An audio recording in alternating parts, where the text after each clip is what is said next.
Good afternoon. I think we're going to give folks just a minute to join from the waiting room.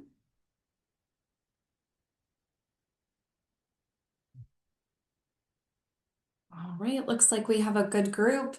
Good afternoon and welcome to today's CalAIM Managed Long-Term Services and Supports and Duals Integration Workgroup.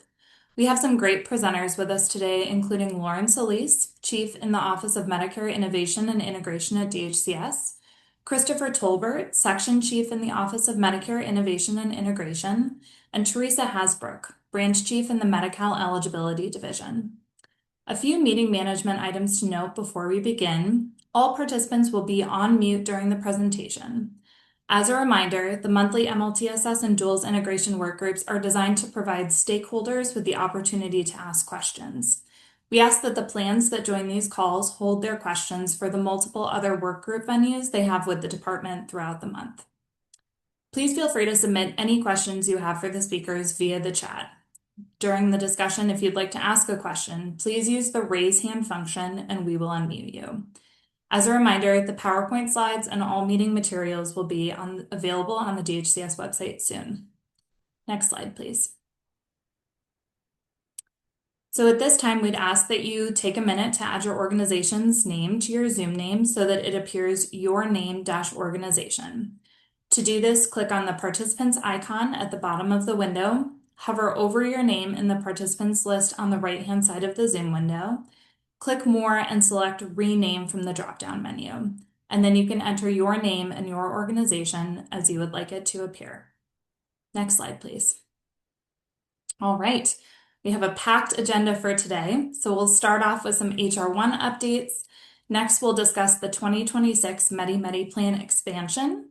Then we'll share some updates on the EAE D-SNP Default Enrollment Pilot, followed by presentations on Medicare enrollment data for duals and 2025 D-SNP quality data. We will then have a walkthrough of the DHCS D-SNP Dashboard, and our last presentation will be on BridgeCare Pilots for near duals, and then finally we'll close out with a final Q&A and some next steps. And at this point, I will kick it over to Lauren to start us off for today. Thanks so much, Sasha. Let's go to the next slide. So welcome, everyone, and welcome back for those that have joined the work group previously. We're so glad to have you here. And for those who are newly joining us, we're very happy to have you participate as well. Hopefully everyone knows the purpose of this work group, but it essentially serves as a stakeholder collaboration hub for MLTSS and integrated care for duals. It provides an opportunity for stakeholders to give feedback and share information, including information being shared from DHCS around policy operations and strategy for Medicare and Medi-Cal. The work group is open to the public, and if you're interested, you can take a look at the charter that's posted on our website. We really, really value all of the participation that we have in the work group across the stakeholder community, including plans, providers, advocates, beneficiaries, caregivers, and CMS. So again, thank you very much for joining us today. And without further ado, we will shift into our first topic today, which is an update on HR1 implementation. For that, I'm going to turn it over to Teresa Hasbrook from the Medi-Cal Eligibility Division. Thank you, Teresa. Thanks so much for inviting me to come and provide an update to all of you. As you'll see in the slides, there's pretty dense amount of information. We're not going to cover everything in it and really kind of talk high level, but there might be details that you're interested in that we wanted to make sure that you had available on your slides. So we're going to go ahead and go into our first slide. Go ahead and go to the next one. So just going to walk through what changes happened in HR1 that are directly related to Medi-Cal eligibility. There are going to be some that do affect our dual populations, and I'll flag those as I walk through. And then there's going to be other changes that are important changes that are happening, but they are not going to necessarily be changes that affect eligibility for the most part, for our dual population. And so I'm just going to kind of walk you through the changes that are coming into effect. The first one is, back previously, there were some streamlining eligibility final rules for both Medicare and Medicaid that were making it easier for individuals to, particularly dual individuals, to be able to access services. part of HR 1 actually put all of those provisions on a moratorium, meaning that they would be on hold for a significant amount of time and not move forward with the implementation of those. So as soon as HR 1 was signed in, immediately work on anything related to those streamlining eligibility final rules did stop at that particular point. The next thing that was changed was the amended eligibility for federally funded Medicaid. And I think this is one that this group is likely very interested in. And unfortunately, the one that at this point we are still noodling through federal guidance on. And so just to give an overview, what this does is it's changing who counts as a qualified immigrant for federally funded full scope coverage. There are certain immigration statuses, and we're estimating that there are about 200,000 of individuals that are in immigration statuses such as refugees and asylees who today are entitled to full scope coverage and also entitled to Medicare. With this particular rule, it is basically saying that this population no longer qualifies for full scope Medi-Cal and instead would only be entitled to emergency and pregnancy services only when it comes to federal funding. DHCS and California currently have in the governor's proposed budget what will happen to this population in California as a result of this particular HR 1 provision. And we also just recently received guidance from CMS through a state health operations letter that indicates some additional details about what that transition will look like. That state health operations letter is hot off the presses. And so we are working through that particular guidance right now to fully understand what that implementation will look like for our full Medi-Cal population, but also very specifically what that is going to look like for our dual population as well, including things such as the Medicare buy-in program. We absolutely are committed to coming back to this group to provide additional updates and clarity as we are able to fully understand everything that was in the state health operations letter and as the final budget is enacted and we know the direction the final direction California will be moving in. The next two are ones that you probably are hearing quite a bit of traffic about because it does impact a large portion of our population. And a little bit later in our presentation, we'll go through them in a bit more detail. But the first one is the addition of work and community engagement requirements for certain Medi-Cal populations. And we'll talk about who that population is in just a second. And very similar, that we would have an increase in renewals to 6-month renewals instead of annual renewals for certain populations as well. Just to give you a timeline for all of these, the change to the amended eligibility for federally funded Medicaid will take effect on October 1st of 2026, and the work requirement and 6-month renewals will both take effect as of January 1st, 2027. If we can go to the next slide, please. There are a few more changes, unfortunately, coming as well. One is the reducing duplicate enrollment. This one actually will be a benefit to some degree to all of our members because what it is enforcing is the use of the National Change of Address database to be able to automatically update members' information based on when they report address changes to the United States Postal Service. It also allows us to take updated contact information from third-party trusted sources. And what this really does is it allows us to ensure that we've got the right address and the right contact information on file for members so that when important information, notices about changes to their benefits or their annual renewal forms come to them, it is going to the right address and we're able to ensure their continued coverage.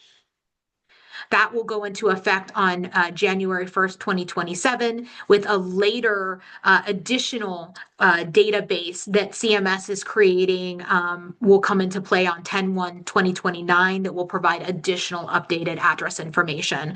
More to come on that second piece at a later time. The next is the deceased member verification process. I'm not going to cover this too much because it's a process that DHCS already does, where we take action once somebody is notified that they have passed away. And so this is just streamlining the process to be a bit more efficient. That will take place on January 1st, 2027. The next one will also impact our dual population, and this is the reduced timeframes for retroactive coverage. Today, if somebody comes in and applies for coverage and they have a past due medical bill, we allow individuals to ask for their Medi-Cal to start up to 3 months before their application date in order for them to have those past medical bills that they might have incurred covered if they qualify for Medi-Cal. What this particular provision does is, instead of allowing the 3-month time period, it reduces that time period depending on what type of Medi-Cal somebody receives. If an individual receives Medi-Cal under the Magi New Adult group, so that group is the group that had Medi-Cal expanded to them as part of the Affordable Care Act. Traditionally, we call this the population that was 19 to 64, that tended not to qualify for Medi-Cal before the Affordable Care Act because they didn't necessarily have a connection or a link, such as being disabled or being a senior or having children, and so they didn't qualify for Medi-Cal. That particular group is referred to as the Magi New Adult group, and we'll talk about them quite a bit in just a second. That particular group will now only be entitled to 1 month of retroactive Medi-Cal coverage. Historically, our dual eligible population is not included in that particular coverage group, so they won't be subject to that 1 month retroactive period. But all of our other Medi-Cal coverage groups, including our age, blind, and disabled populations and programs, will be restricted to only 2 months of retroactive coverage. So it is reducing the amount of months that we can go back and provide coverage for when they newly apply. The last one is cost sharing, and it's adding a very small copay amount to certain benefits. And again, this is only for that group that is part of the Magi or modified adjust gross income new adult group. So that 19 to 64, very small niche group that this is referencing. I'm going to go ahead and move us on to the next slide. And this is where you're going to see me kind of cover things a little bit more high level, especially because we've only got 6 minutes remaining. I think the important thing, and where you're really going to track where the department is at on this effort, is our DHCS HR1 implementation plan. And our implementation plan is publicly posted for you all to take a look at.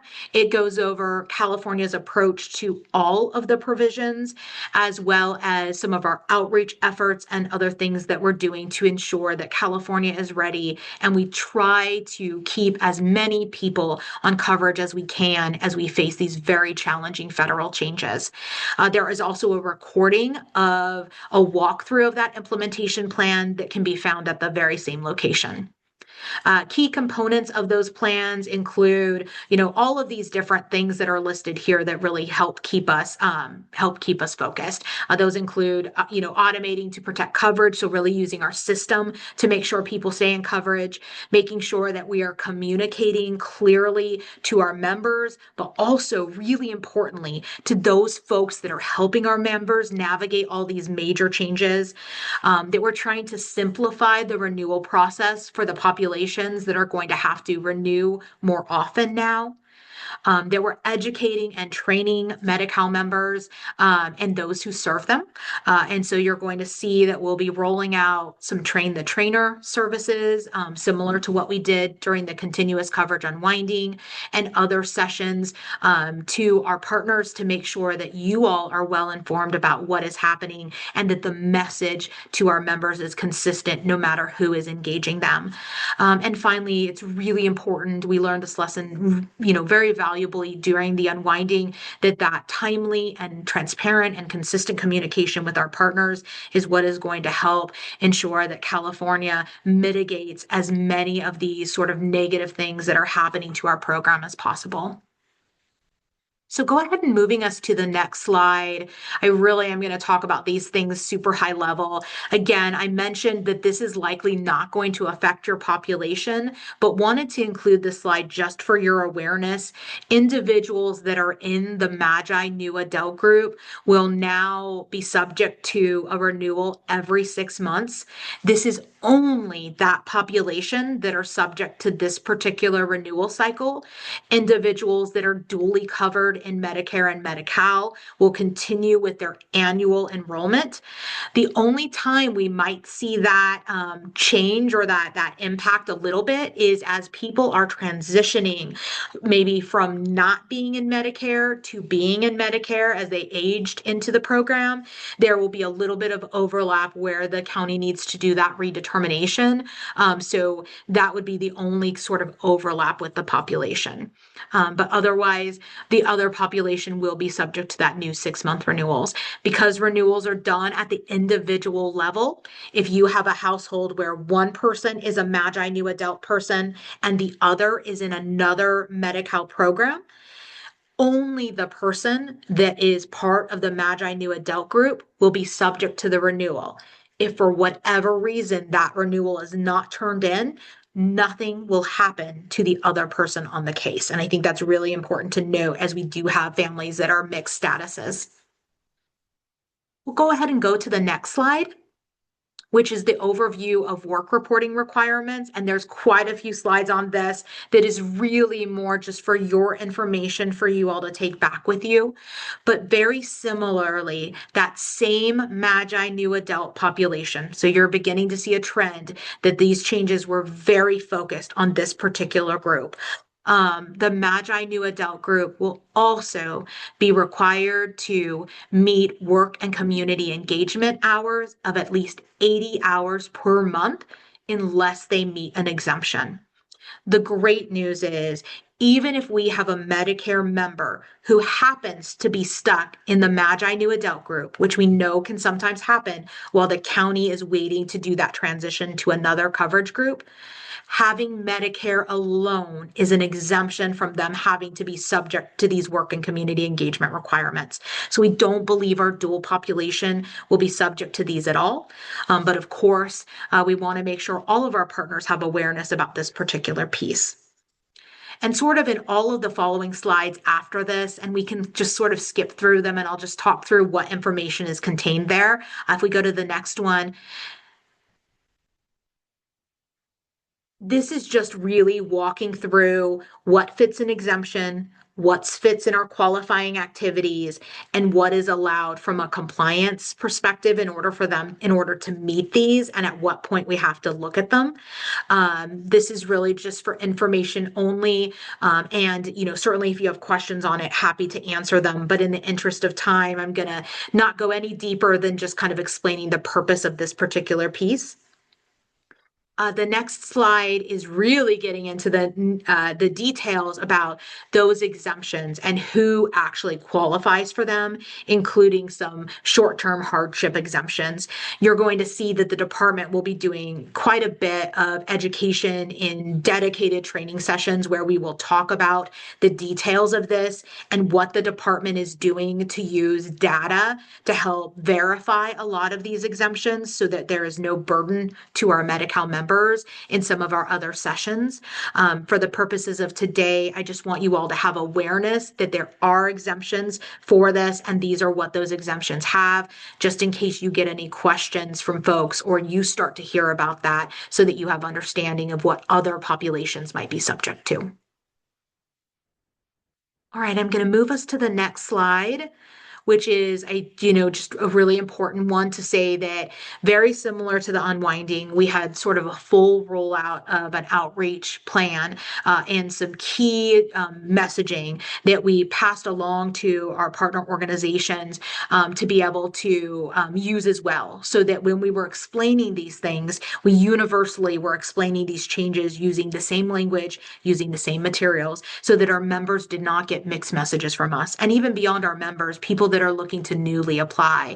The same thing will be true as we enter into these HR1 provisions, and that will be across all of the provisions that I covered in the beginning. We are having all of those materials user tested, meaning our members are actually looking at them and providing us feedback. And then we've got some very dedicated stakeholder work groups who work with folks that we are serving in these populations that are also providing some really important feedback to ensure that our outreach campaign and our messaging to our members really aligns with where they're at and how they can understand it so they can know what is coming for them and their coverage.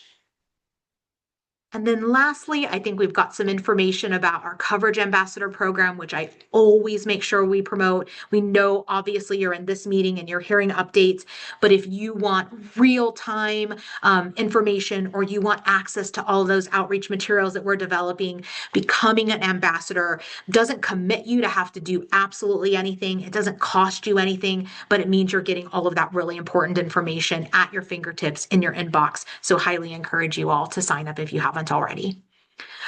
Sorry for going just a couple of minutes over, but we'll now see if we have time to answer any questions. Great. Thank you so much, Teresa. That was a lot of really great information. So we have some questions now. Time for questions on HR1. So as a reminder, add your question to the chat or raise your hand and we will unmute you. And Susan, I will ask you to unmute right now. So you should be able to unmute. Go ahead. Thank you, Sasha. Welcome to Earth Day, everyone. Teresa, it's Susan Lampadula. What a wonderful presentation. I would like to ask the question of, will the department consider having a list serve dedicated to all of the updates so that the county, the stakeholders, the providers, and all those that do CBAS counseling with members would be receiving the data at the same time? Because currently it's fragmented. We don't get everything all at once, even if we're a coverage ambassador. So I think I hear what you say, or what I think I'm taking back from you, Susan, is that you want to make sure there is a consistent channel so that when information is released, updates, stakeholder updates, outreach materials, all of those things, it's sort of blasted to everybody at the same time. Is that your ask, Susan? It is, Teresa. Excellent. And the reason I'm asking for that is we started in skilled nursing facility changes for fee-for-service, and we did not have the listserv and the plans, the providers, everyone. We were lost for a good year. It wasn't until the department decided to create the listserv that we now get that information in real time, all the various partners, including your plans and stakeholders and providers. And it's made such a tremendous difference. Thank you so much, Susan. I really love that idea, and I absolutely want to take it back. I'm always transparent, and we'll just say that we want to make sure that we figure out how to successfully do this without maybe taking away from the ambassador program, because we have over 8,000 organizations signed up there. So I absolutely hear the ask, and I think it's an important one. And let me think about how we can make sure that we accomplish that goal. I think it's an important one, Susan. Thank you so much, Teresa. It's always a pleasure. Excellent presentation. Thank you so much. You're welcome. Great. Thank you, Susan. All right. So we have one in the chat that we'll go to first, and then Lupe will go to you. So Gisela says, to clarify, dual members that also have Medicare will not be subject to the 6-month renewals. Yeah, that is correct. We would expect that they would be in a different coverage group. Now, we understand there's sometimes where folks are transitioning, but at the point that the county does any renewal and it's time to transition that person, they will be moved out of that aid code and into a coverage group that is not subject to the renewals. So we would not expect this population to experience those increased renewals at all. Wonderful. Thanks so much, Teresa. All right. Lupe, I'm going to ask you to unmute. You should be able to unmute. Go ahead. Thank you, Sasha. Hi, Teresa. Thank you so much for the presentation. So I had a question on the timing around the address updates. Is that known as of yet on how often those updates will be made or that frequency? Yeah, Excellent question. And so the intent is, to obviously to get them, and just to be totally honest, there isn't I thought there would be some sort of reconciliation that happens on a regular basis, but apparently the National Change of Address database does not work that way. And so it's actually triggered prior to sending members information. So just to give a really good example, if it was time for my annual renewal, what would happen is the systems would automatically take my information and compare it to the National Change of Address database and determine what address is on file or what's been reported.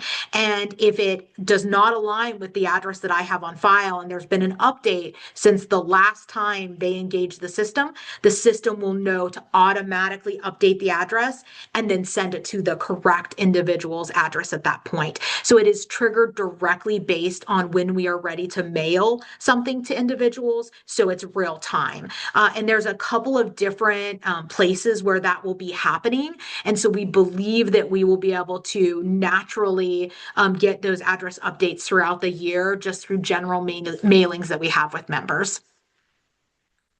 Great. Thanks so much, Teresa. It looks like we have one more question that we'll take from Nia in the chat. It says, would consumers who have original Medicare with Medi-Cal and an Advantage plan be subject to 6-month renewal of Medicare? And Nia, I don't know if you want to raise your hand and we can have you come on and help to clarify that question as well.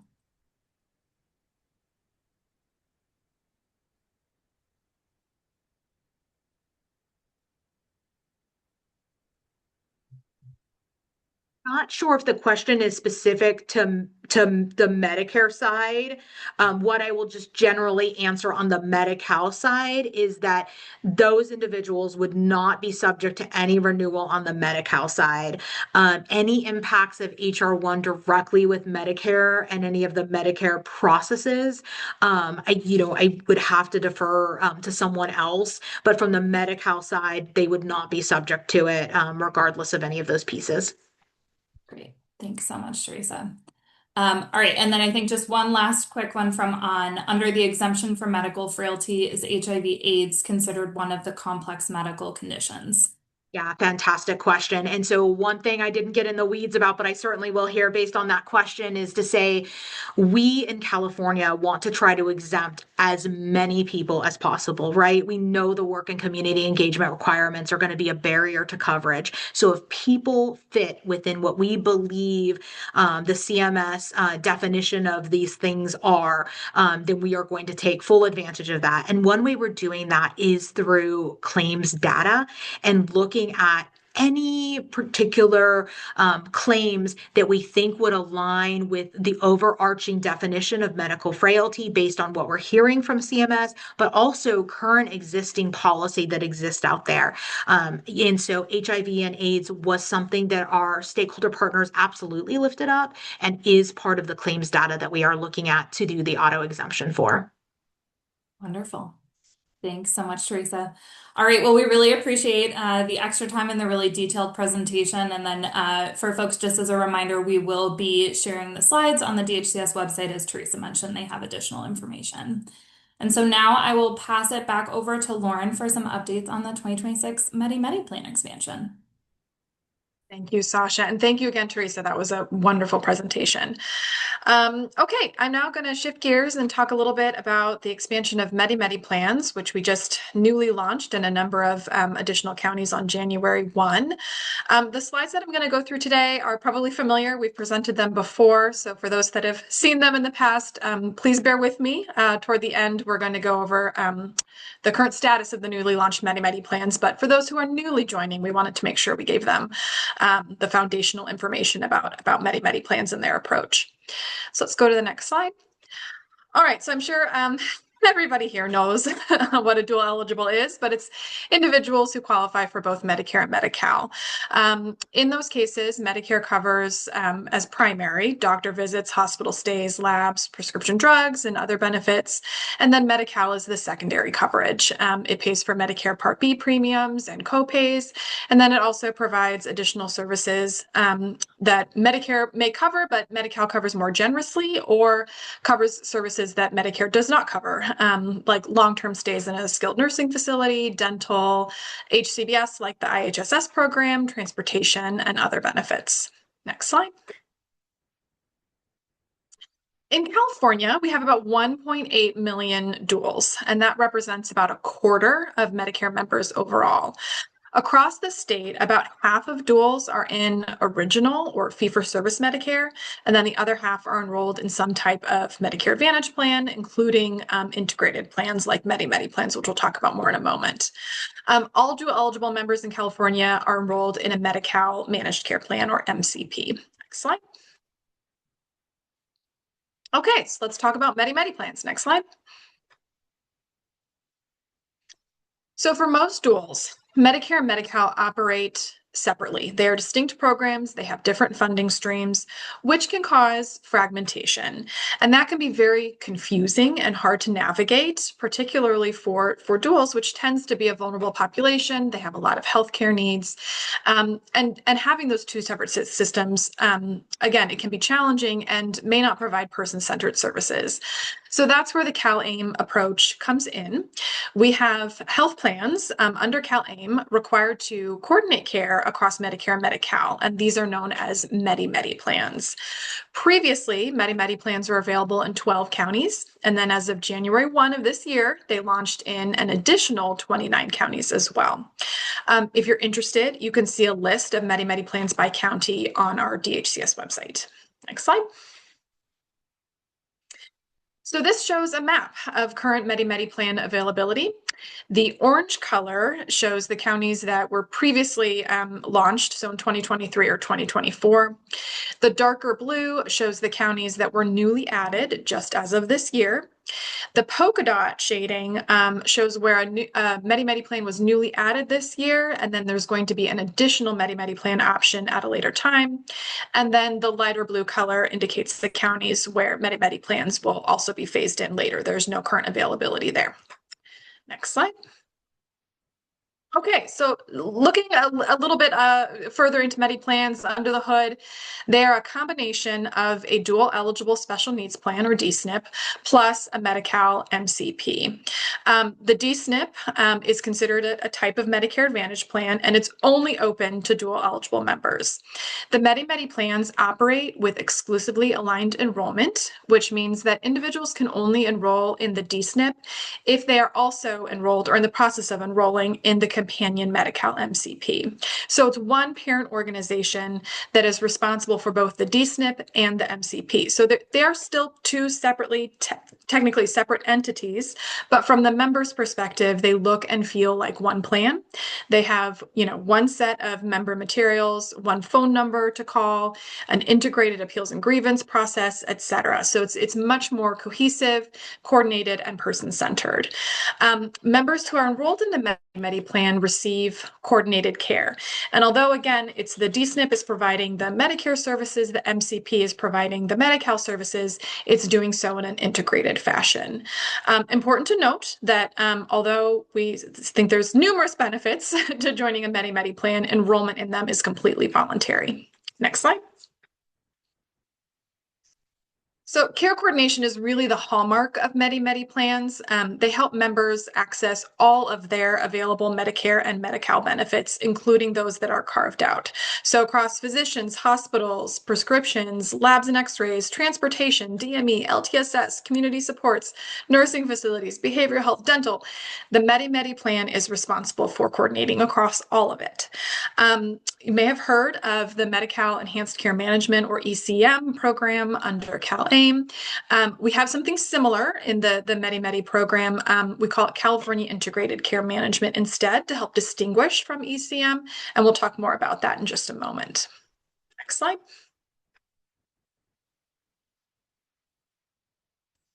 Okay, so again, Medi-Medi plans are required to coordinate across all Medicare and Medi-Cal benefits, and that includes carved out benefits that the Medi-Medi plan is not financially responsible for, but they do need to help the member access and coordinate across those benefits as well.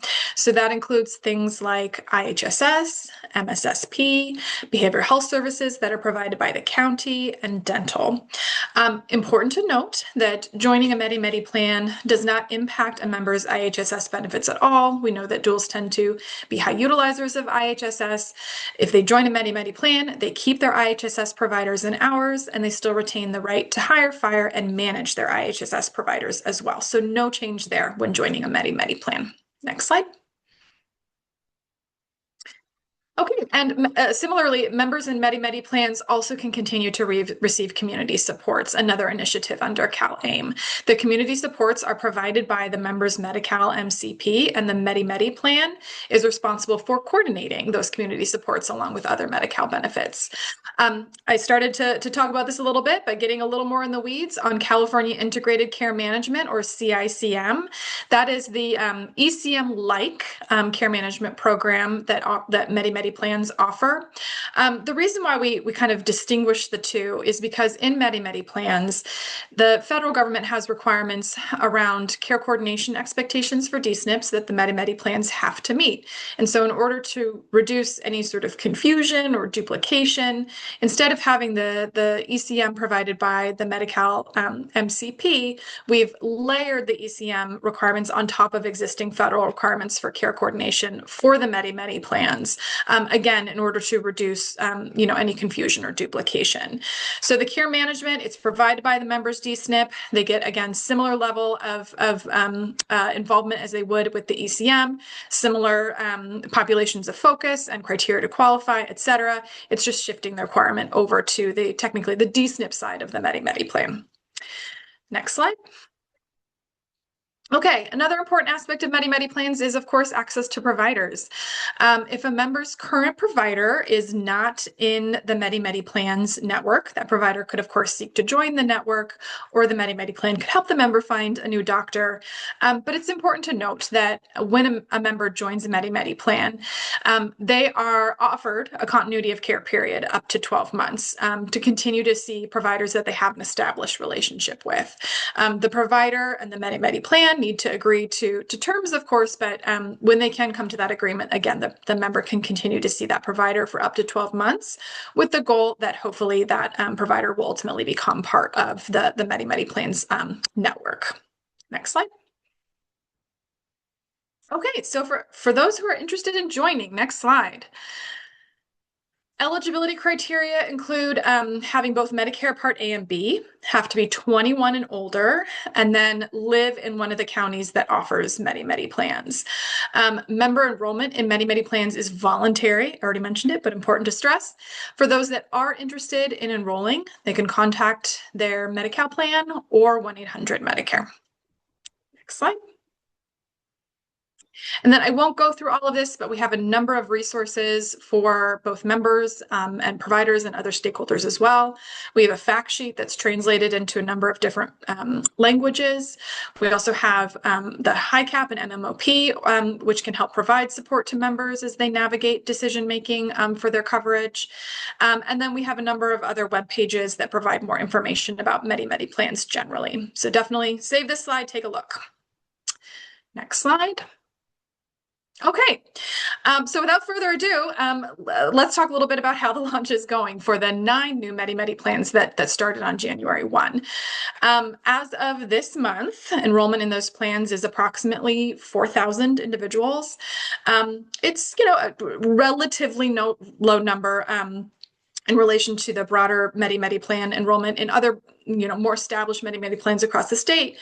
But, it aligns with a lot of the Medi-Medi plans expectations. A lot of them are taking a more measured approach to their outreach to ensure that they're, fully, established. Everything is running as it should before they are encouraging folks to come in and enroll. As far as we've been hearing, the enrollment processes are running smoothly. We haven't had any sort of technical challenges in that space, which is really great. We're also hearing from HICAP and MMOP that they're not hearing of complaints or other issues being reported. And then from the Medi-Medi plans themselves, they have not raised any significant concerns or complications with the rollout. So as far as we can tell, everything has been going very, very smoothly. We're really encouraged to see the continued growth in the newly launched Medi-Medi plans. We're going to talk more about that a little further in the presentation. But again, we're we're at 4,000. That is even an increase over what we were seeing in January. So there is a lot of month-over-month improvement already. So with that, I think we can shift into any questions. Go to the next slide. Yeah. Great. Thanks so much, Lauren. And as a reminder for folks, please feel free to raise your hand if you have a question on the 2026 Medi-Medi Plan expansion, or drop it in the chat. All right, I see Susan. Should be able to unmute Susan. Thank you, Sasha. Hi, Lauren. Susan Lapadula. Thank you for your wonderful presentation. I have a question for you regarding the potential of the department providing instruction for HICAP counselors and stakeholders and providers on the appeal process with the Medi-Medi plans. We're having difficulty in the field with the idea that those appeals are supposed to be consolidated and what the steps are. Yeah. Oh, I'm hearing a little bit of a background. Maybe it's better now. Go ahead. Yeah. Yeah, no, thank you, Susan, for your comment.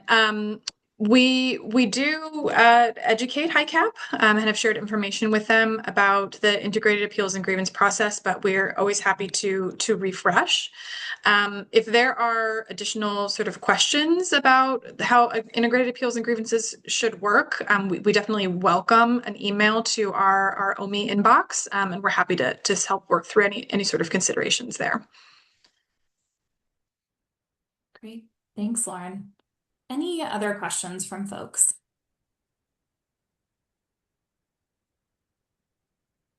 All right. Well, seeing none, I think, Lauren, we can pass it back to you for some updates on the EAE D-SNP default enrollment pilot. Thanks, Sasha. We can go to the next slide. Okay. As noted, we're going to talk a little bit about the default enrollment pilot. Next slide. Okay. As many of you, I'm sure, know, we launched a D-SNP default enrollment pilot back in 2024, starting with just a few select plans. How the default enrollment works is when a member is enrolled in one of the participating MCPs, and that member becomes eligible for Medicare, either by aging in or on the basis of a disability, the member will receive 2 notices explaining that they will be automatically enrolled into their MCP's Medi-Medi Plan unless they choose a different option for their Medicare coverage. Next slide. It's important to note that this pilot is specific to individuals who already have Medi-Cal and they are gaining Medicare. It does not impact individuals who are already duals, they already have Medicare and Medi-Cal, or individuals who are already enrolled in Medicare and then are newly gaining Medi-Cal. So again, it's focused on the population of individuals who have Medi-Cal and they're gaining Medicare. Even so, the pilot impacts a very small number of members every month. So, for example, in San Diego County in April this month, 110 members were default enrolled into Community Health Group.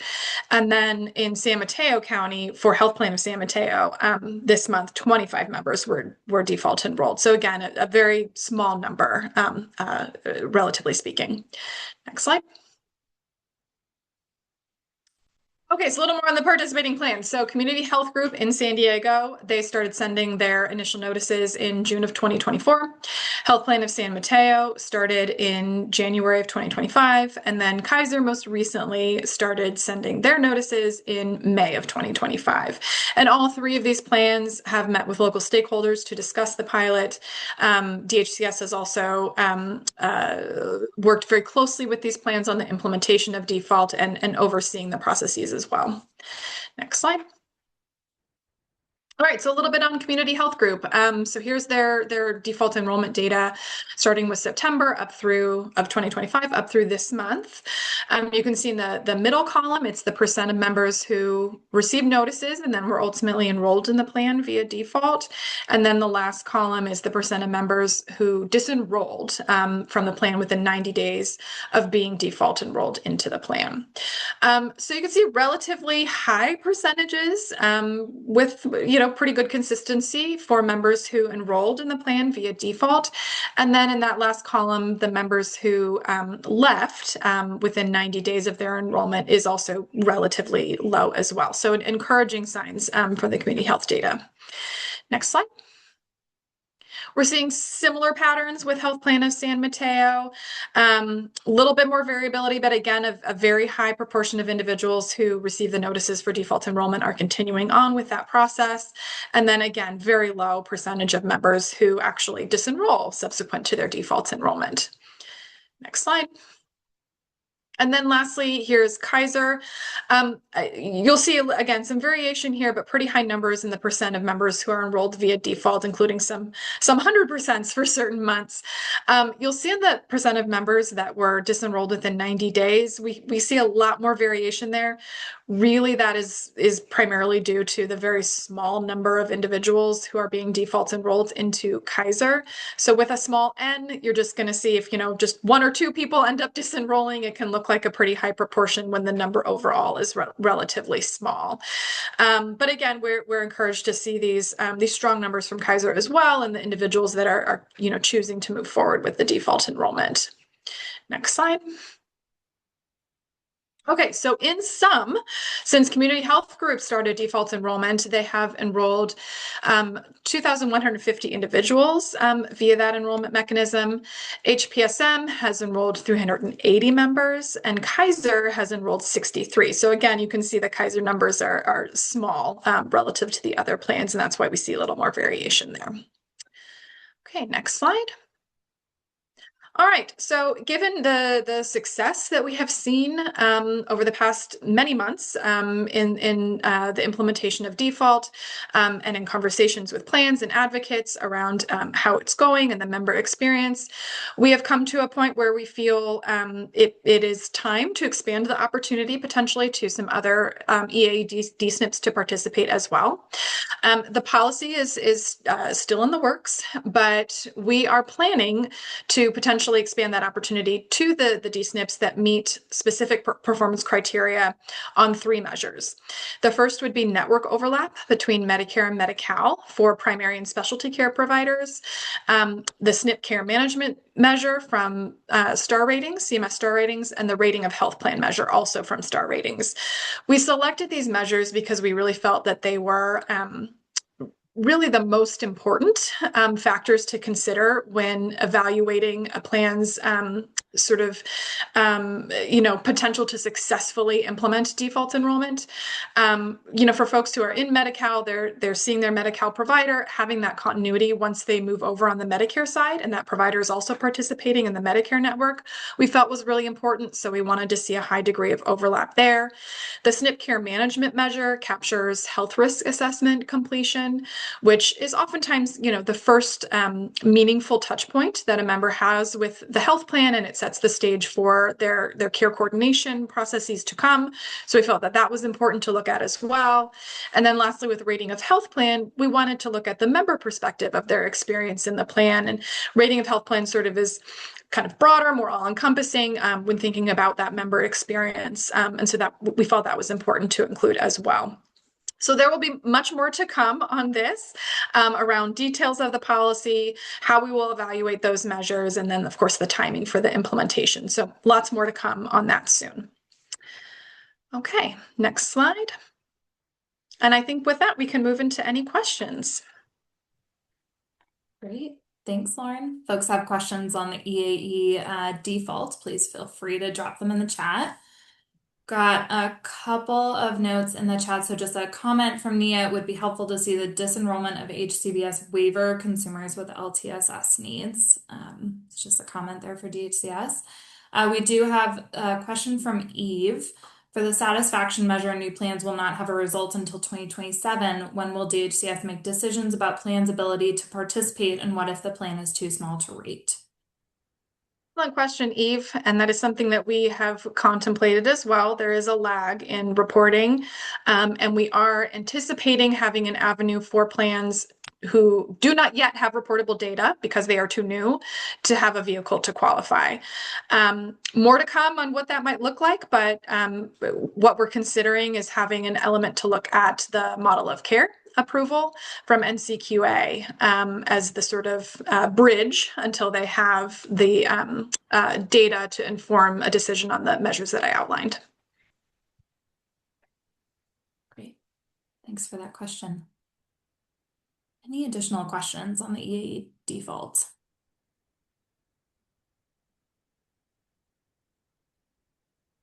All right. If not, thanks, Lauren. I think we'll continue to move along. I know we've got a lot of updates, so we'll pass it over to Christopher for some updates on Medicare enrollment data for duals. Go ahead, Christopher. Thank you, Sasha. If we could go to the next slide. Okay, so we're going to talk about Medicare enrollment data for our dual eligible members. Next slide. Again, so just a little bit of level setting. So of course, there's different Medicare delivery systems for duals. Of course, original Medicare, where Medicare providers, provide for each service rendered. Regular Medicare Advantage, where they can serve both dual members and Medicare only members and are not required to have written agreements with the DHCS for benefit and care coordination. Next slide. Okay, and then there's also, D-SNPs that we've been talking about that provide specialized care and wraparound services to members that are dually eligible for both Medicare and Medicaid, and they have a state Medicaid agency contract with the DHCS.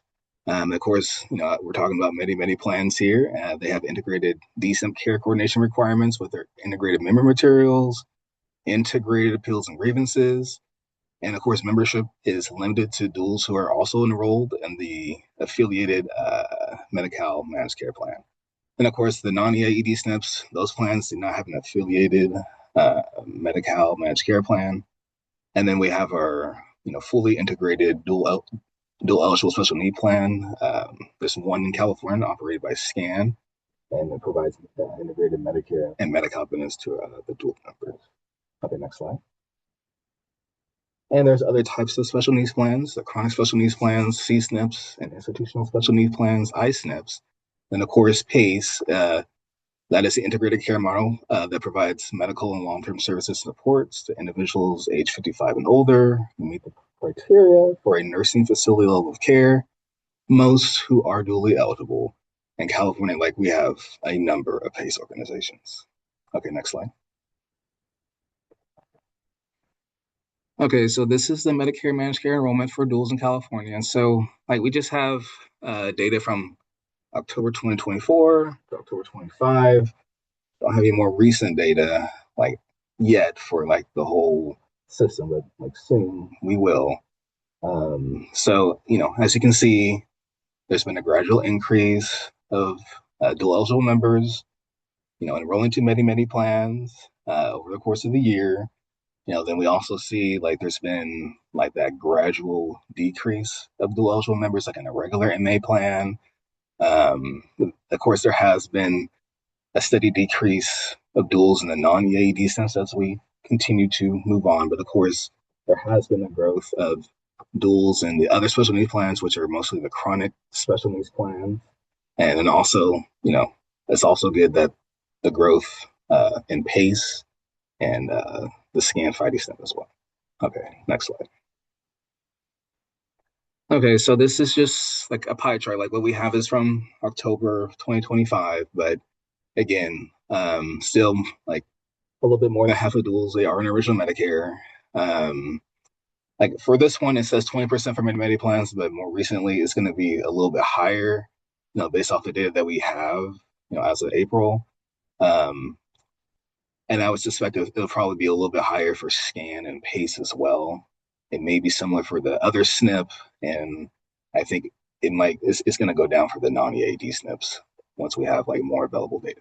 Okay, next slide. Okay, so now we're going to talk about Medi-Medi Plan enrollment.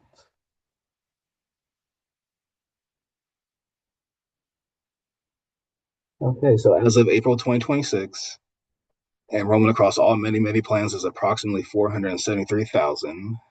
This is about 103,000 more enrollees compared to April 2025, representing an increase of nearly 28%. Then as of April 2026, enrollment in the newly launched 9 Medi-Medi plans is about 4,000. Now, like on the next slide, we'll get into a little bit more information, but of course, like their enrollment will be lower compared to the existing Medi-Medi plans, because most of those plans, they also participate in CalMedi Connect demonstration. So of course, they're going to have higher enrollment. But overall, like their rate of growth from January 2026 up until April 2026 has been about 84%. Okay, next slide. Okay, so again, like this is showing more information on each Medi-Medi plan. So Alameda Alliance for Health, Central Health, Central California Alliance for Health, Community Health Plan of Imperial Valley, Contra Costa Health Plan, Gold Coast Health Plan of San Queen, Current Health Systems in San Francisco. So as you can see, like each plan, they've increased their enrollment since January, and they have varying growth for each of the plans. But as you can see overall, where we get that, the 83.7%, like they started at about 2173, and then now like they're at about 4,000 in April. So again, like we will continue to track this and like share this data. Okay, so next slide. So these are the existing Medi plans, their enrollment as of April 2026. Anthem Blue Cross, Blue Shield, CalAIM, Community Health Group, Health Plan of San Mateo, Inland Empire Health Plan, Kaiser, LA Care, Molina, Santa Clara Family Health Plan, Scan Health Plan, and WellCare. And as you can see that Kaiser, they have the highest enrollment of of members in Medi-Medi plans, followed by Anthem, about 101,000. And then you see like the enrollment is consistently increasing of duals and Medi-Medi plans. Okay, next slide.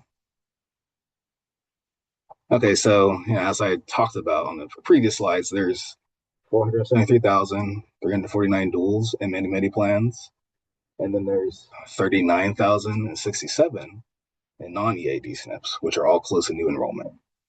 So 92% of duals and D-SNPs, they're in Medi-Medi plans.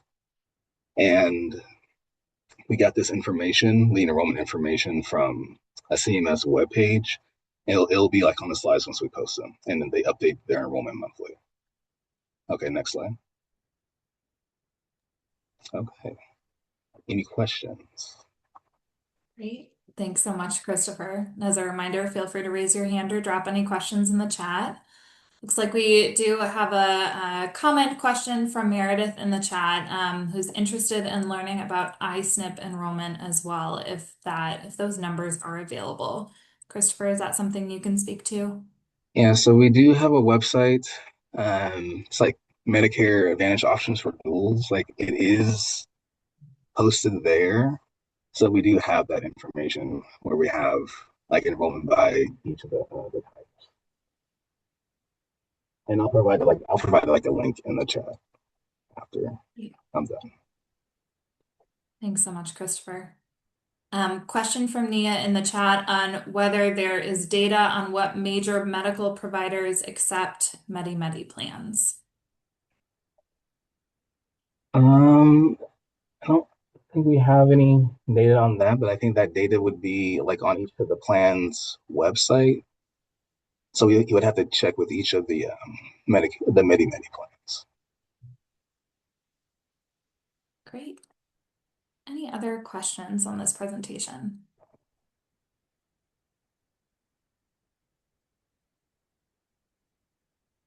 All right. Well, I think we can move back to you, Christopher, for some of the highlights on the 2025 D-SNP quality data. Okay. All right. Well, thank you. We're going to talk about some of the state-specific measures that the D-SNPs were required to report to DHCS in 2025. Okay, next slide. Yeah, so in addition to the CMS Medicare Advantage requirements, the DHCS requires all D-SNPs to submit data on a series of state-specific requirements on a quarterly and annual basis. Again, DHCS, we conduct a completeness review and we process the data reported by the D-SNPs for publication on the DHCS website, and we have a D-SNP dashboard. The purpose of today's presentation is to share updates on the data submitted for 2025 quarterly and annual measures. All right, next slide. Okay, so today we're going to go over these quality measures, the ICP measure, which captures the number of members with like individualized care plans completed within 90 days of enrollment during the reporting quarter. The ECM measure is going to capture the number of eligible members who received ECM-like services during the quarter and the number of eligible members who received in-person ECM-like care management during the quarter. The PAL measure captures the number of members who are newly enrolled in palliative care services within the quarter. The long-term care measure captures the number of members currently residing in long-term care for more than 90 days during the quarter.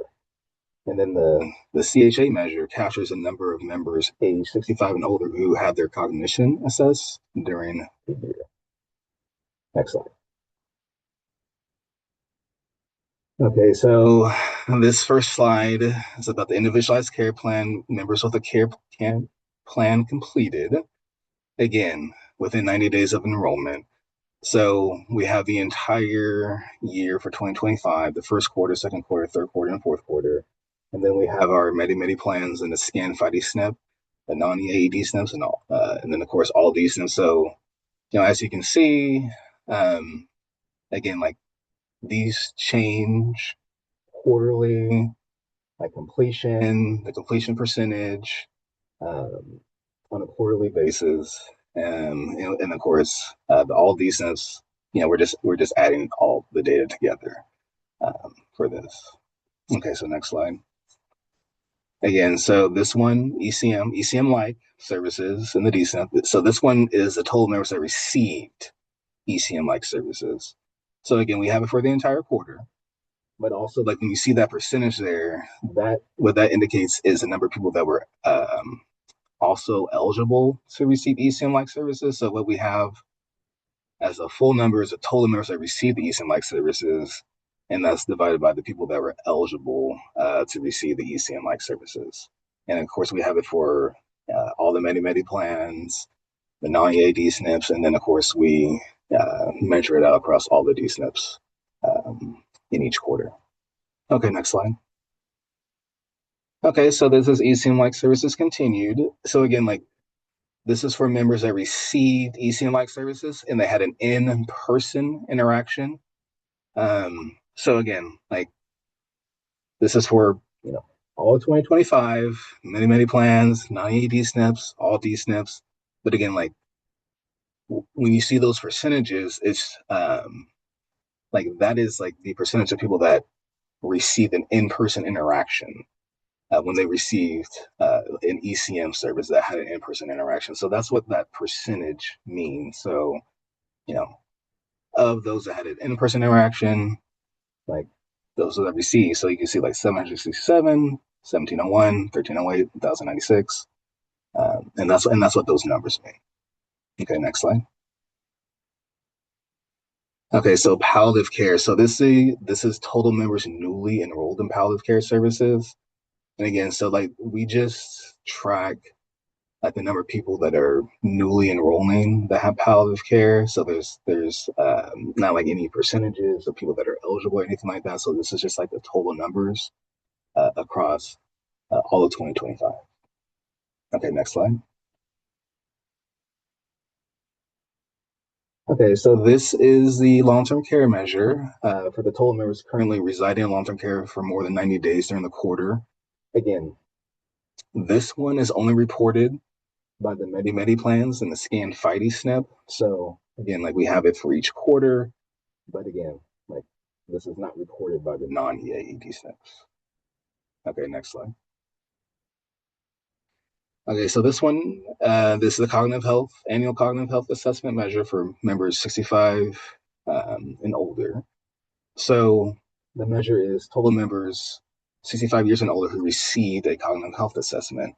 So this is an annual measure. So we're just measuring it across, what happened in 2023. We saw an improvement in 2024 overall.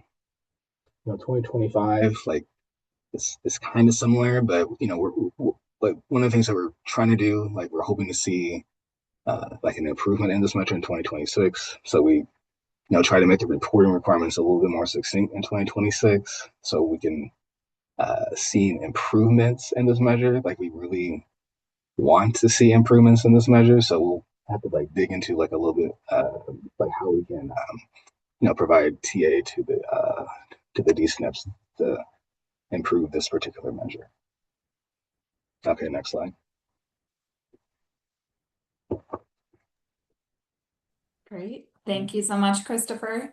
Again, folks, if you have any questions on the 2025 D-SNP quality data that Christopher just presented on, please feel free to raise a hand or drop it in the chat. We do have a couple of questions, Christopher. One from Jennifer asking if the reference to ECM-like services is CICM, if those are the same. No, because so in 2025, we still call it ECM-like services. So the plans, they had to choose at least 4 populations of focus for ECM-like services, whereas CICM, they have to it's all the population of focus in ECM, and plus there's like an additional measure for like adults with documented dementia needs. So CICM, like it captures all of the populations of focus, where ECM, like they had to do at least 4, but they didn't have to do all of them. So it's similar, but it's different. So that's like one of the reasons why we transition to CICM to kind of get rid of that confusion, hopefully. Great, thank you. And then one question from Tiffany says on slide 58, there was a decline in ECM-like services in Q4 across all D-SNPs. And Tiffany is wondering if there's any insight into what happened there. I don't really have any insight into that because, again, like this is like the first year where we've actually had like a full year of data for ECM-like. Whereas in 2024, we only had like a couple quarters because we had to like change the reporting requirements. So it's really hard to say like why there would be a decrease in Q4 because I really don't want to speculate, but it's just what the plans reported. So yeah, it's hard to really know without like more data for future years. And I would just add that that's something we can definitely investigate with the plans. And as Christopher noted, I don't really want to speculate either. I know that sometimes with certain measures there can be some seasonality that occurs, towards the end of the year and tending to drop off potentially on engagement. But again, we haven't had those conversations yet. These are fresh data, so we'll definitely talk to the plans and see what more we can learn about what might be going on. Great, thank you both. Question in the chat from Dan. Dan is asking, can you tell us what data sources are used to calculate the quality measures? And are these data coming from plans care management systems, clinical chart review, or somewhere else? And Dan is particularly interested in how CHA and ECM utilization is monitored. I mean, I'm sure they like the plans have some type of system where they're tracking this data. Like I'm not entirely sure. I can speak like a little bit more to the cognitive health assessment measure where I think it's like the American Neurology. Like there's like certain standards that we that are in like our policy guide that the plans have to report, but then also that can also be reported by like care managers or like providers. But as far as like the other quality measures, I'm not entirely sure like what systems like it comes from the plans because that's not something that we request from the plans on that specific information. Great. I'm hoping I answer your question, Dan. Okay, thank you. Thanks, Dan. All right. Well, I think seeing no additional questions, we can probably move on to the next presentation. Christopher, I know this is you on the DHCS D-SNP dashboard, so we can pull down the slides and let you screen share to give a little walkthrough. Okay. Let me make sure I share the correct screen. Okay. Okay, can you all see the screen? Because it's gonna be hard for me to see like anything in the chat while I'm sharing. Yes, we can. Okay, good. Okay, so this is our D-SNP dashboard. This is the interactive D-SNP dashboard. We have data updated to, up until 2024. So like, let me just scroll down a little more. So this first slide is about the D-SNP enrollment by plan type. So again, like we have various charts, various data of like, okay, you know, EAE D-SNP, which is the Medi-Medi Plan enrollment, the non-EAE D-SNP enrollment. So like this first tab, it shows like from 2023 to 2024 quarter four. So like 2 years of data. So you can like toggle back and forth between the years here in this particular tab, or you can like select all of it. And this is just like high level D-SNP enrollment by plan type. And then the next one. So this is going to be D-SNP enrollment by plan by reporting quarter.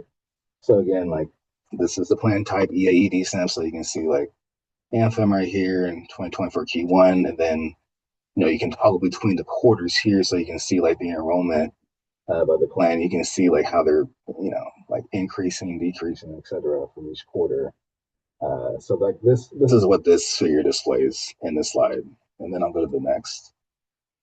Okay, so this is the enrollment demographics. So this shows enrollment by race, ethnicity, primary language spoken, enrollment by age, and enrollment by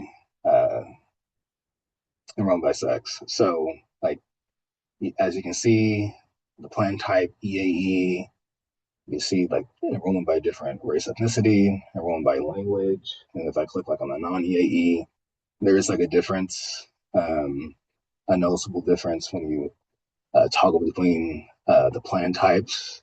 They're pretty similar if you toggle by the reporting quarters. And then, of course, we have like the enrollment by age. So if you go back to the EAE, so like the enrollment by age, I believe that this may be like more of a static one.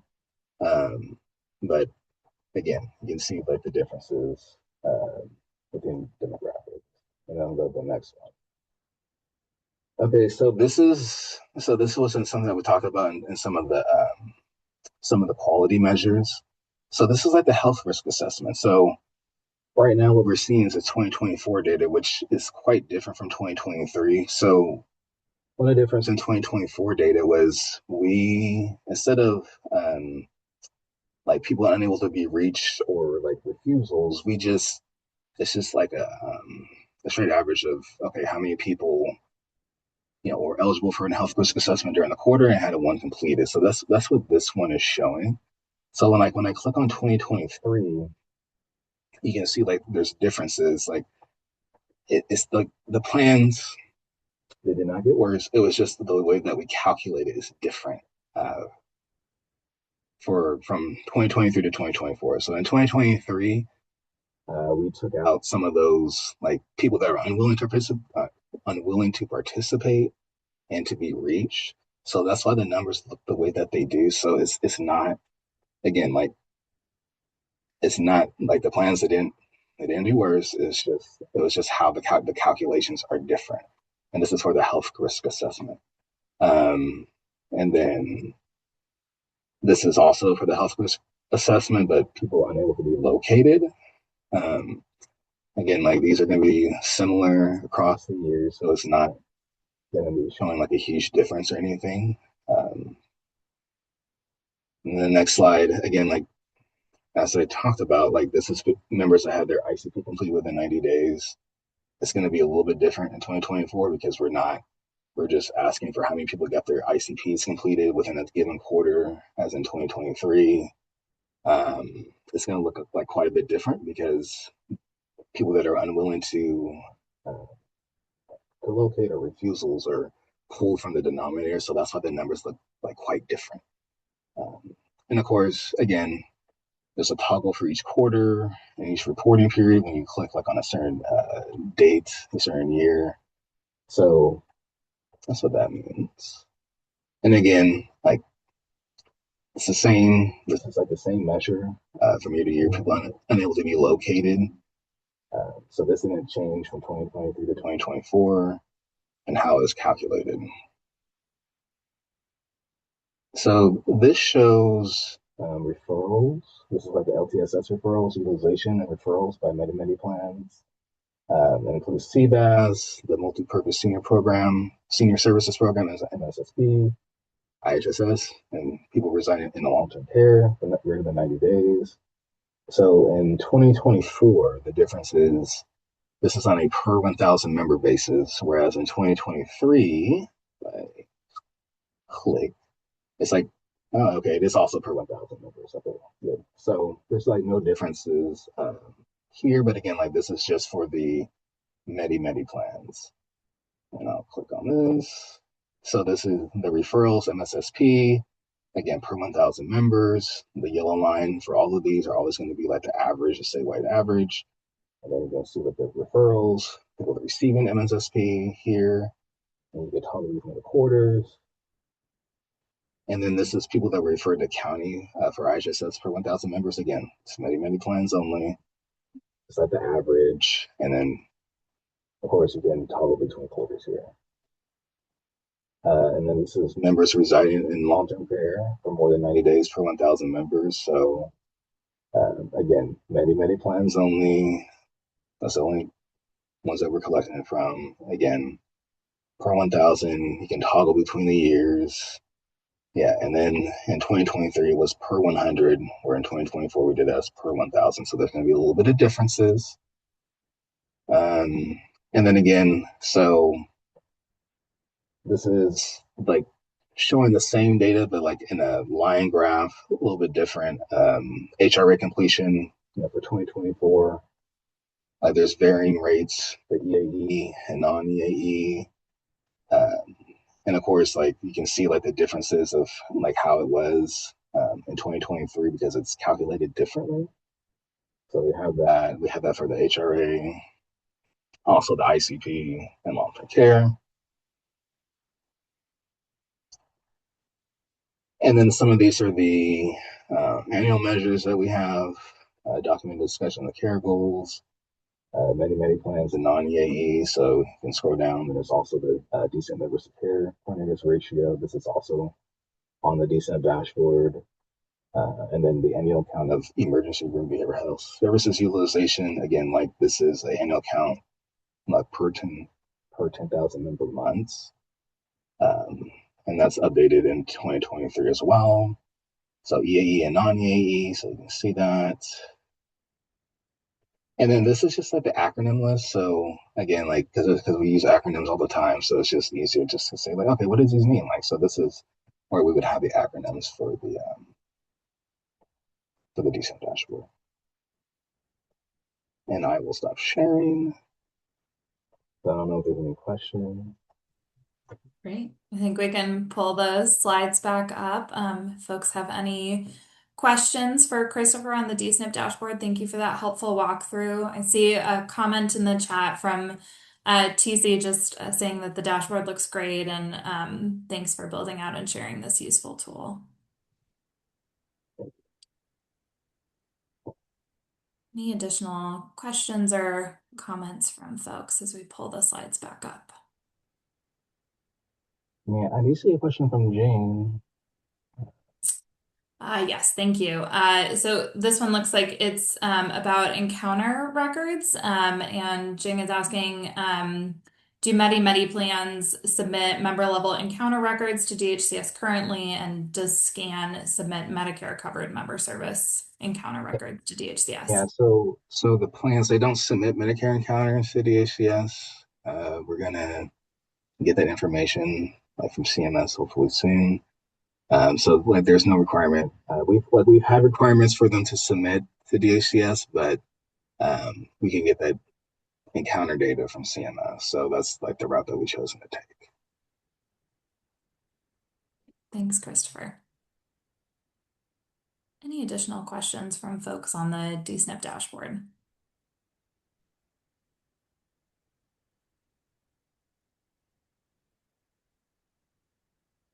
All right. Well, thanks so much, Christopher, for sharing all of that helpful data. And now I think we'll pass it back over to Lauren for some information on the BridgeCare pilots for near duals. Thank you, Sasha.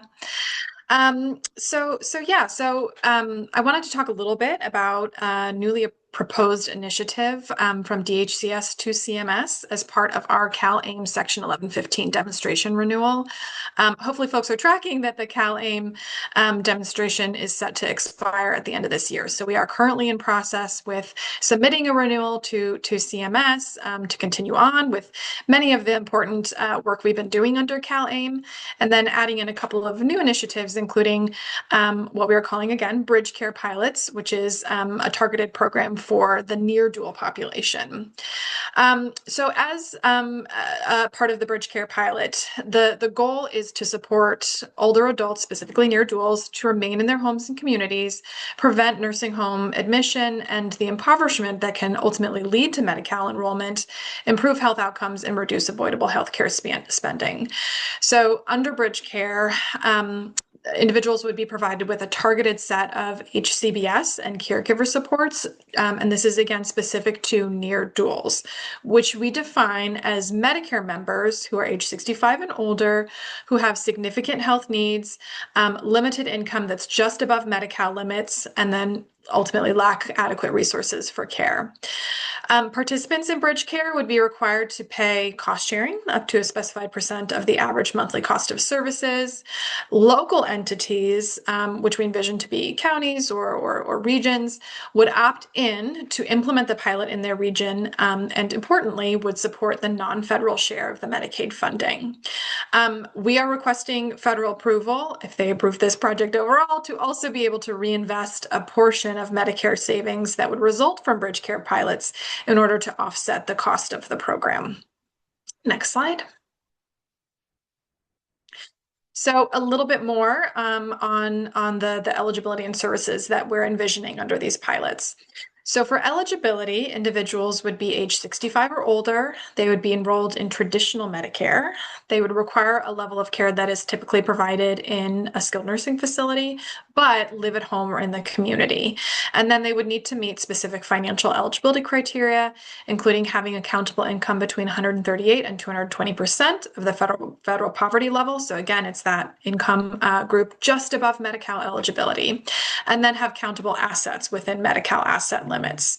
For individuals who have Medi-Cal with a share of cost, they're also eligible if they have not met their share of cost or do not have enough medical expenses that are anticipated to meet their share of cost. So for people who are eligible, they would be given a core set of services that the local entities would provide to all participants.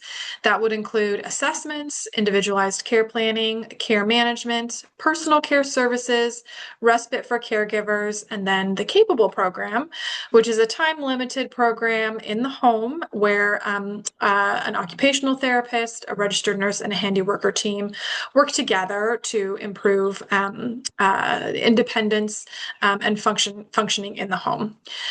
Local entities would also be able to select from a list of discretionary services that they could add on to the core menu. That would include homemaker services, adult daycare, assistive technology, communications with device and translation and interpretation, community transition services, consultative clinical services, nutritional services, social support, and transportation. So again, that would be a list of optional services that local entities could elect to add on.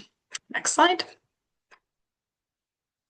So a little bit more on the role of the local entity. So the local entity is, again, a county or a region that would elect to participate in the BridgeCare pilots. The local entities would design and administer the services for eligible participants, and that would include both implementing the program and funding the program as well. So In terms of implementation, they would identify eligible pilot participants, design the service package based on that core set of services, and then adding on discretionary services as they see fit. They would administer the services, coordinate care, and support evaluation activities to help us assess the success of the BridgeCare Pilot program. They would also, again, importantly, be responsible for the funding portion. They would determine a monthly individual service budget for the pilot participants. They would administer the cost sharing schedule that's defined by the state, provide funding for the non-federal share for all BridgeCare services, and depending on the funds available, they may establish an enrollment cap and develop a wait list as needed. So next slide. So open up for any questions. Again, this is part of the CalAIM 1115 waiver demonstration renewal request that's going to be going to CMS. We thought that this was an important project to potentially request for CMS approval to serve this population that is typically, doesn't have the funds or the means or the support in order to be able to continue to live safely in their community without, the impoverishment that ultimately leads to Medi-Cal enrollment. So, it's a little bit of a creative solution in the current environment that we're operating in, but we're hopeful that we'll get some support from CMS to move down this path. So with that, I will stop and see if there are any questions. Great. Thanks so much, Lauren. Looks like we have a couple of questions. We'll start with one in the chat from Maura. Has DHCS thought about how those with a share of cost would be able to actually access these services when the current maintenance need is still stuck at $600? Yeah, so this initiative wouldn't change anything about the calculation of the share of cost and an individual's eligibility to ultimately qualify for Medi-Cal services. This would be an additional opportunity for those individuals to have access to the HCBS that would be provided under the pilot. So again, nothing would change on the share of cost side, but those individuals would still be able to access those services through BridgeCare. Great. Thanks, Lauren. And then Eve, I will unmute you and you should be able to come off of mute now.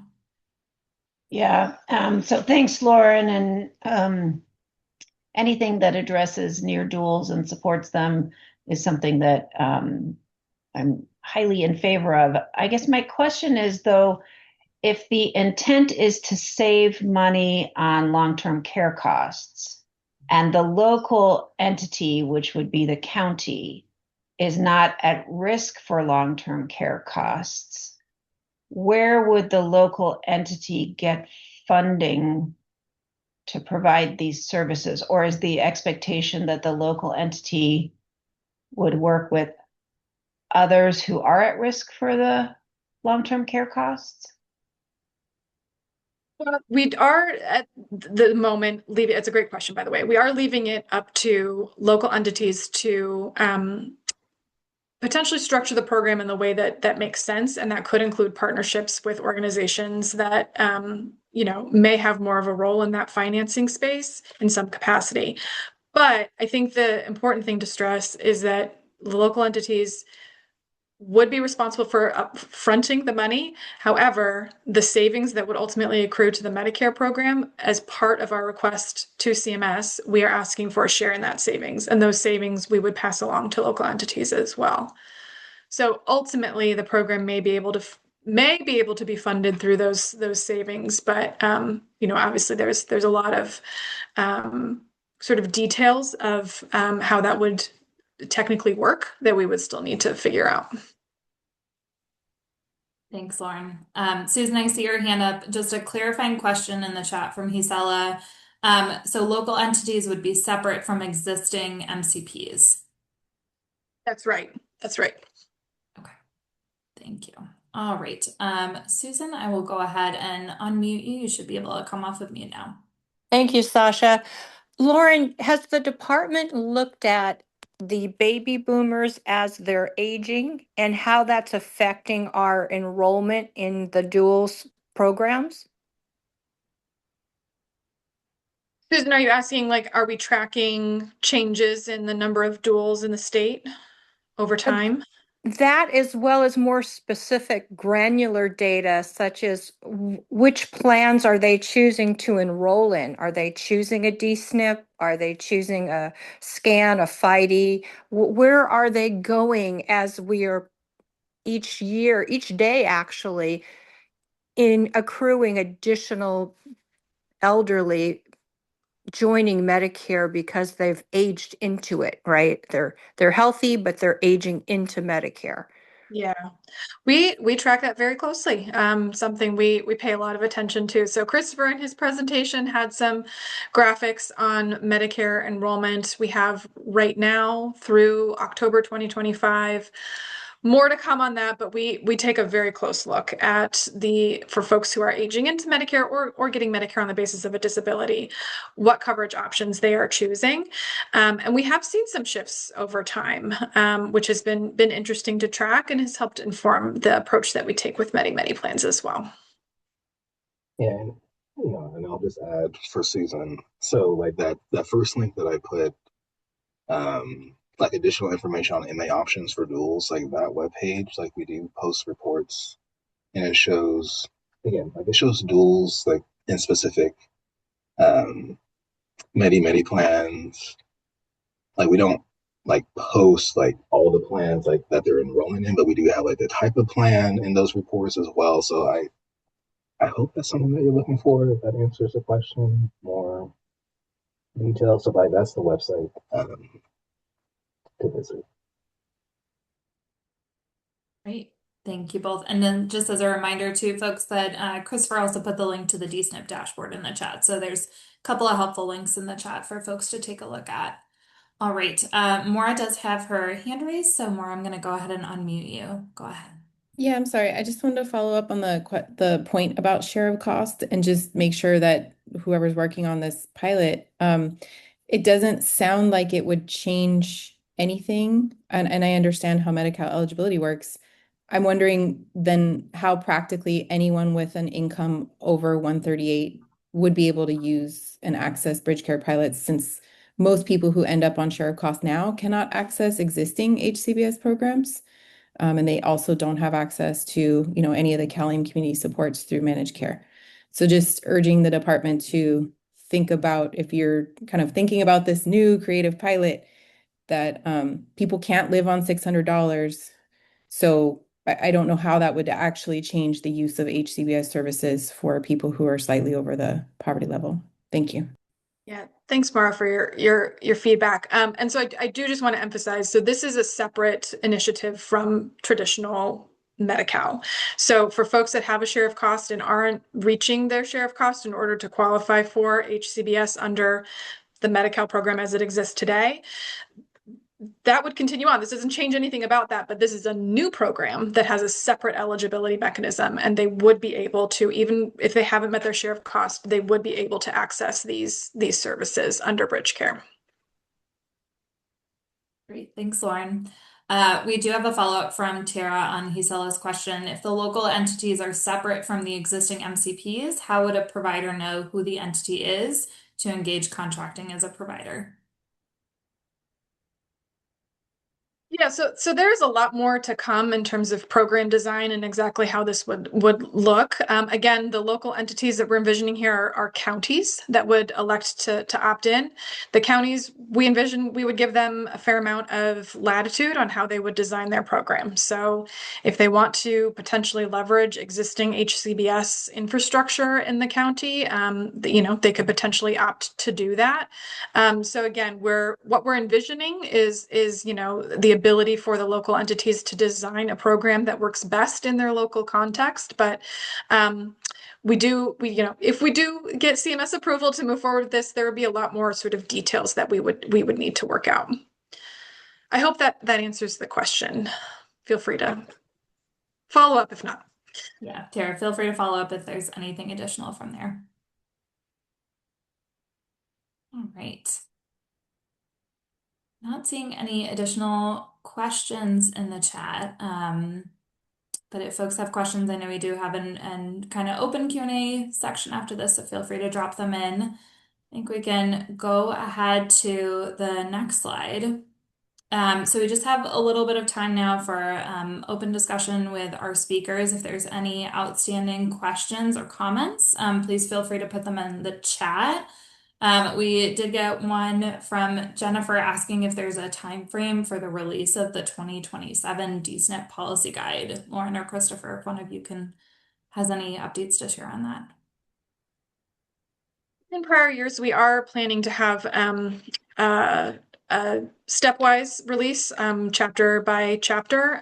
The first chapter that will come out is the care coordination chapter, which is imminent. So we are expecting to release that in the very near future.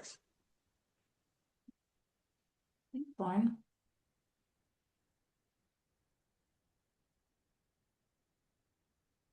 Okay. Follow-up from Tara. I'm not sure, Lauren, if you can speak to this about the integration and non-duplication of CBAS with the possible new bridge program.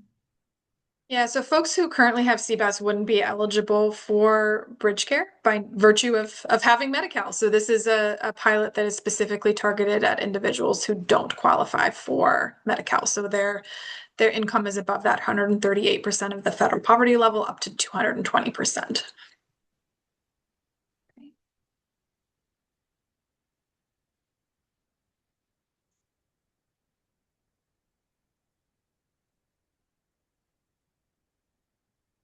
Any additional questions from folks, feel free to raise a hand or drop them in the chat. No, there was a lot of information, really great and helpful presentations on today's call. And just as a reminder, the slides and recording of the presentation will be available on the DHCS website soon, so folks can take a look through all of the information that was shared today as well.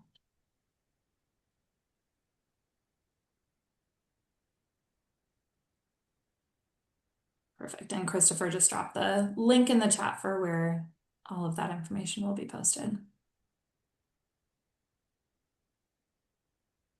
Right. Well, I'm not seeing anything additional in terms of questions, but thanks everyone for the great participation today. And thank you to all of our speakers for the wonderful presentations. We can go on to the next slide. So as a reminder, the next MLTSS and Duals Integration Workgroup meeting is scheduled for Wednesday, August 26th at noon. Registration is available in the slides and on that webpage that Christopher just shared. There is a workgroup webpage for agendas and an archive of past meeting information as well. Let me just drop that link in the chat. All right, and Lauren or Christopher, any final comments or remarks for this group? Thank you, everybody, for joining today and for the great questions. We really appreciate your engagement. If you have any lingering questions, comments, concerns, please always feel free to email us at the OMI inbox. Maybe Christopher, if you can drop the email link in the chat. But again, we really appreciate you all and really value your contributions. And thank you again for joining today. Wonderful. Thank you, everyone. There's a couple more links in the chat and that link to the OMI inbox. Thank you all for joining and have a great rest of your afternoon. Thank you, everybody.